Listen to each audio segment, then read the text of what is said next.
ভালোবাসার মানুষের সাথে যখন বারবার দেখা হয়ে যায় তখন সত্যি মনটা খুব ভালো হয়ে যায়। আসসালামু আলাইকুম, সবাই কেমন আছেন? আশা করি সবাই অনেক ভালো আছেন। আল্লাহর রহমতে আমিও অনেক ভালো আছি। নতুন একটি ভিডিওতে আপনাদের সবাইকে ওয়েলকাম। আমার স্কুল জীবন শুরু করা থেকেই প্রথম যার সাথে আমার পরিচয় হয়েছিল এবং যাকে আমি এখনো অবধি পর্যন্ত খুব ভালোবাসি সে হলো আমার বেস্ট ফ্রেন্ড। এর কথা বললে আমার কিন্তু খুব অন্যায় হয়ে যাবে। আমার বেস্ট ফ্রেন্ড হচ্ছে দুইজন। তো দুইজনের ভিতরে একজনের একটা বাবু হয়ে গেছে অলরেডি আরো 6 মাস আগে, আর অন্যদিকে আরেকটা বেস্ট ফ্রেন্ডের বাবু হয়েছে 23 তারিখে। তো 23 তারিখের দিন আমি এবং আমার আরেকজন বান্ধবী ওর পাশে ছিলাম সন্ধ্যার আগ পর্যন্ত, কিন্তু ওর ওই দিন আর কি বাচ্চাটা হয়নি।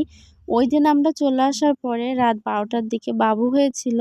তো 1.5 দিন মতন হসপিটালে ছিল। আমাদের বাসার পাশে নোভাতেই সিজার করছিল, কিন্তু আমাদের আর যাওয়া হয়নি, যার কারণে খুব মন খারাপ হয়ে গেছে ওর। তো ও কালকে বাসায় আসছে সন্ধ্যার সময়।